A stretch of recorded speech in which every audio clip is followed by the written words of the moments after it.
Want some bacon?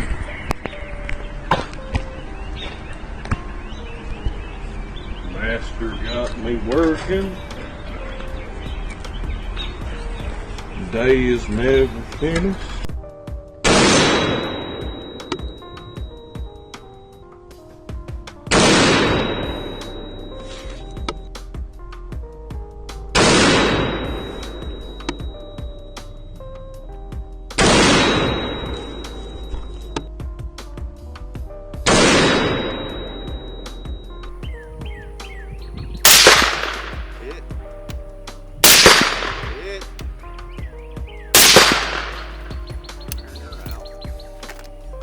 JJ!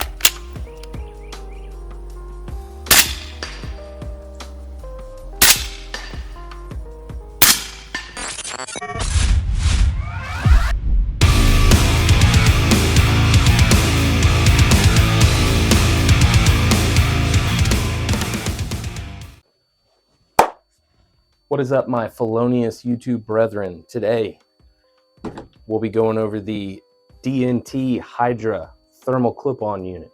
Guys, I appreciate you stopping by. Definitely smash the like, share, subscribe, press all the good buttons down below. That helps the channel out the most right now. Share and like, share and like, share and like.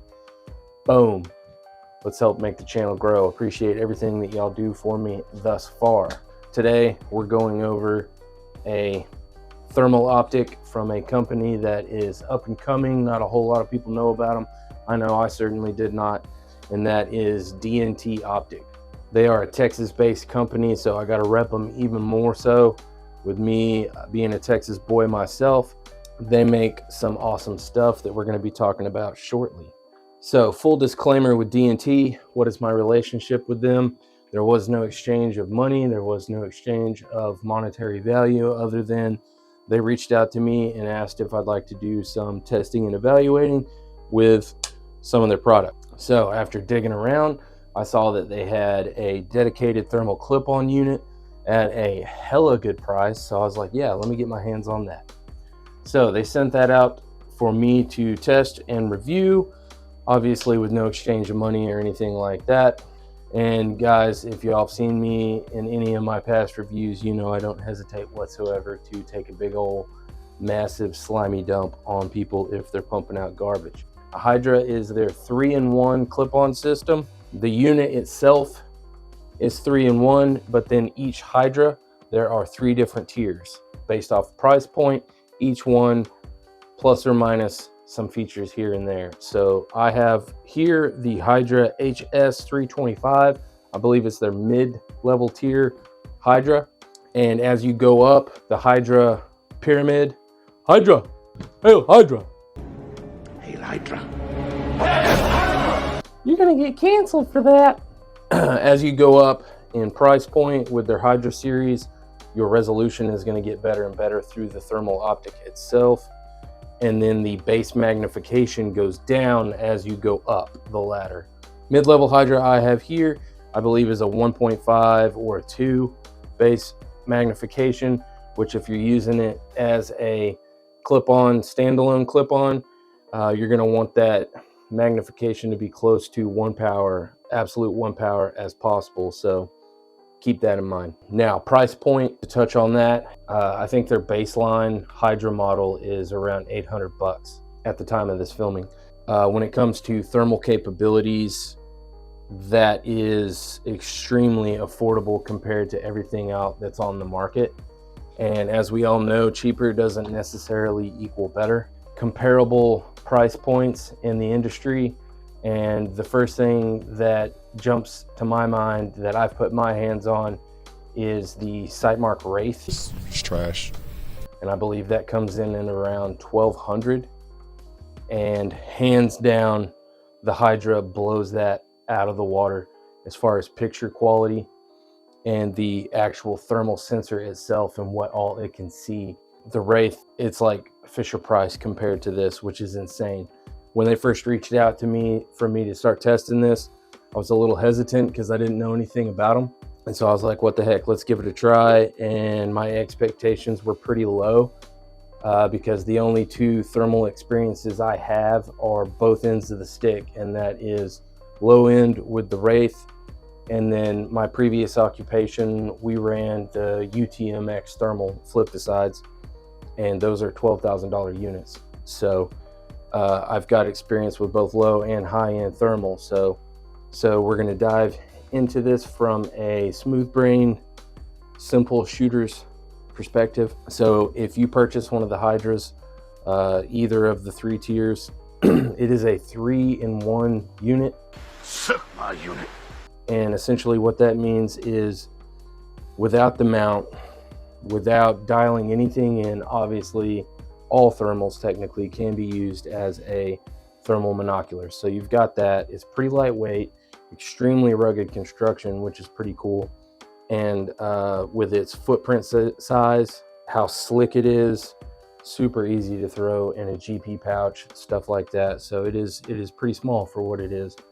That's the first feature. Secondly is going to be the standalone optic feature, which is pretty cool. So it does come with the digital reticle. You can select through a couple of different ones, different color palettes, and essentially zero it in, and this itself is your scope. It is a standalone optic, which is pretty cool. But one thing that we've learned in previous thermal videos is the scientific word collimating. And so you can't just plug and play and throw a thermal in front of your scope and everything line up. The sensor is going to misalign some of what you're seeing to a certain degree. And what's cool about this Hydra is the third option that it has is the standalone clip-on.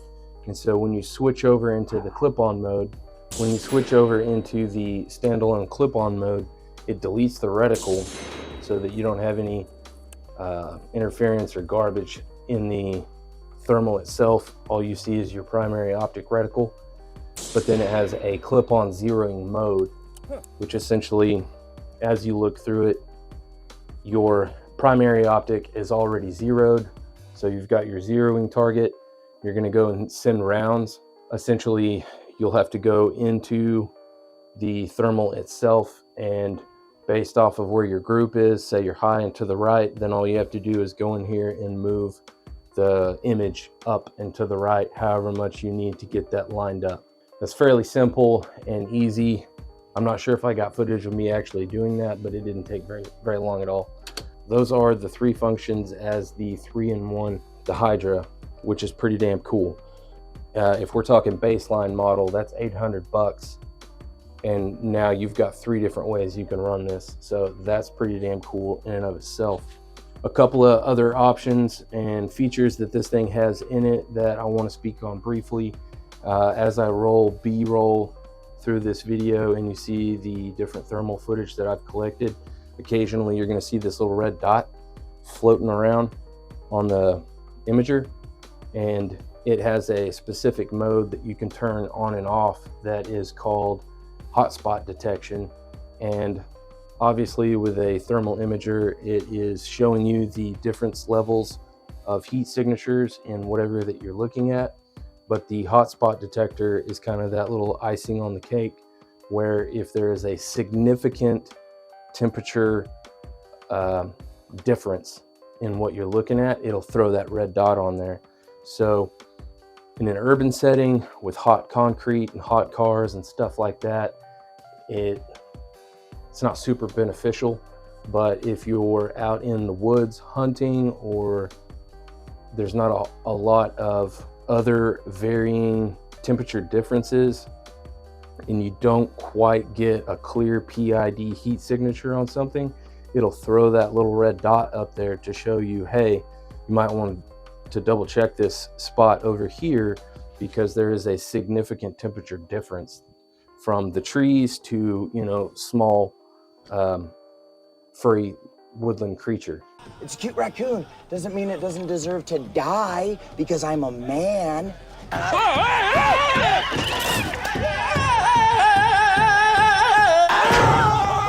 You've got 4 different thermal palettes, so you can kind of pick your poison as far as what color you want. Obviously your standard white hot, black hot, and then you've got your rainbow, your gay predator mode, and I think there's a green. For me, I'm not real big into the gay predator. You son of a bitch. I like white hot and black hot, depending on if I'm running daytime or nighttime. Any of you guys that are running thermal, more than likely you're running white hot at night, so that the ambient temperatures in the imager aren't blowing out your eyesight if you're hunting in the evenings or at night. The mount that it comes with is reversible. So as you can see how I have it mounted here, I've got it on the cantilever going forward so that I can run it in front of my scope and it's not messing with any of the other doodads that I have on my rifle. But it is 4 hex key screws, a lot like very similar to a EOTech G33 magnifier mount. Instead of the 2 screws, it's 4. So essentially you just pull those out, flip the optic around, set them back in, and then if you wanted to run this on a bolt gun, then it's going to set it far enough back to where you get proper eye relief. So you're not checked up super tight on that rifle. Upon the filming of this video, I do believe that DNT has done their homework and found a couple of third-party mounts that are out there that will either A, quick detach, where you can get it on and off a little bit faster for clip-on style stuff, and then I think there's 1 or 2 third-party actual flip-to-side mounts that it will mount properly to. So like I said, this is the mid-tier Hydra, the HS325. So base magnification, I think, is 1.5 or 2. So obviously, since it's not a true 1-power clip-on, then the best way it is going to co-witness is with a LPVO. You don't want to go super high power magnification behind this, because then it's going to multiply times the base magnification and it's just not going to be quite as clear. Your ideal setup is going to be running this in front of a fixed power like prismatic or ACOG, stuff like that. If you do run it in front of an LPVO like this, I've got the Gunner Odin 1 to 10. I leave it cranked around anywhere from 3 to 5. I don't really go any higher. I don't really go any lower. It gives me the magnification that I need to reach out to about 100, 200 yards to make a precise shot that I'm comfortable with. Some of the other cool features, pretty much with almost all thermals nowadays, since it's obviously essentially a digital processor inside the optic itself, most of them come with built-in RAM or storage space, or allow you to drop an SD card in to where you can do onboard filming. This one does not have an SD slot, but it does have plenty of room built into it to where you can record. Obviously, you're seeing that, which is a cool feature, so you can get footage of your hunts and training and what have you. If you're doing any crazy clandestine psyops in your mom's basement, or trying to see what your naked wife looks like through thermal, completely up to you. I don't recommend that last one. They don't like that. I'm somebody's bitch.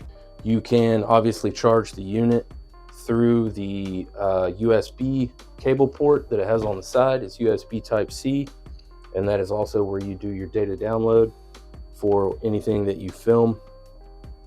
But it has an external battery, so not only can you charge the battery through the device itself, but then this compartment right here, unscrew it, and it's got a single 18650 battery. So all you old school vapors that used to vape the big rigs, I know you got plenty of those 18650s laying around. Those work just fine in here. And if you purchase one of these units, it's going to come with 2 of those plus the recharging station for it, which is pretty cool. So talking on top of the battery utilization, the actual battery life on this, from what I've experienced, is phenomenal. Both the UTMXs and the Sightmark Wraith were absolute gas guzzlers when it came to battery usage.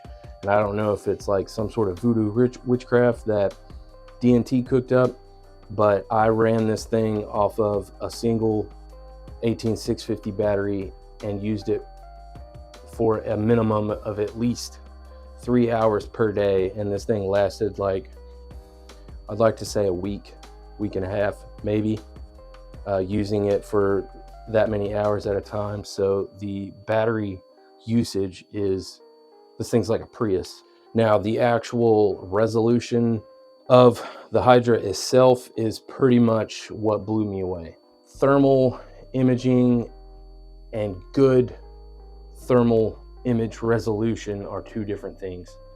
So you can get by with seeing a white blob 100 yards off and knowing, hey, there's a creature there, I'm gonna take a shot at it, and it's just like essentially 8-bit pixelated. Hey, you've got thermal, you can see in the dark, you've deleted nighttime, cool, good on you. But pristine, super crisp thermal imaging that is like super Gucci, those are usually going to be your super high-end thermal companies that are pretty expensive. And that is absolutely what blew me away with DNT stuff. Is this is their middle of the road Hydra unit, and by far not even their most expensive. And the image quality on this absolutely blew me away with the detailed resolution. It was on point, if not a little better than the UTMXs we used back at my old job. That being said, another one of the onboard features is a setting called high resolution mode. And essentially you go in there and turn that on, and whatever your color palette is, whatever settings you have going on inside the unit itself, it just super crispies up the resolution. So not quite like an edge detect like some of the thermals out there, but it just gives you really, really crisp lines, very detailed pictures, to where you don't have any bleed over in resolution, and you're not looking at, you know, Minecraft animals running around.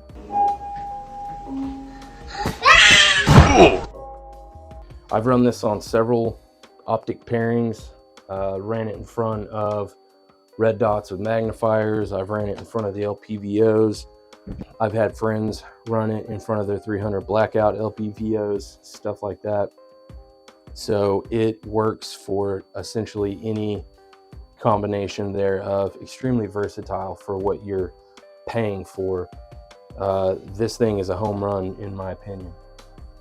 Obviously, we're going to be doing some further testing of more of DNT's stuff.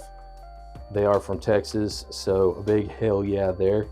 And they make some awesome stuff that quality and performance wise blows pretty much the entire industry out of the water for what you're paying for. I'm not an affiliate. I don't get a kickback for these guys. But if you are looking to get into thermal, this is going to be, at this price point, you're not going to do much better. And hell, even at a higher price point, you're not going to do much better than this. I can wholeheartedly endorse this and recommend this. If you're wanting to get into thermal capabilities and not really break the bank, and you pick up one of these, even if you get the baseline model, it's still going to be way better than some of the higher end stuff that you get out there. Guys, as always, I appreciate you stopping by. Don't forget to hit all the buttons. As you can hear all these dogs going ape shit behind me. DTW, always push back.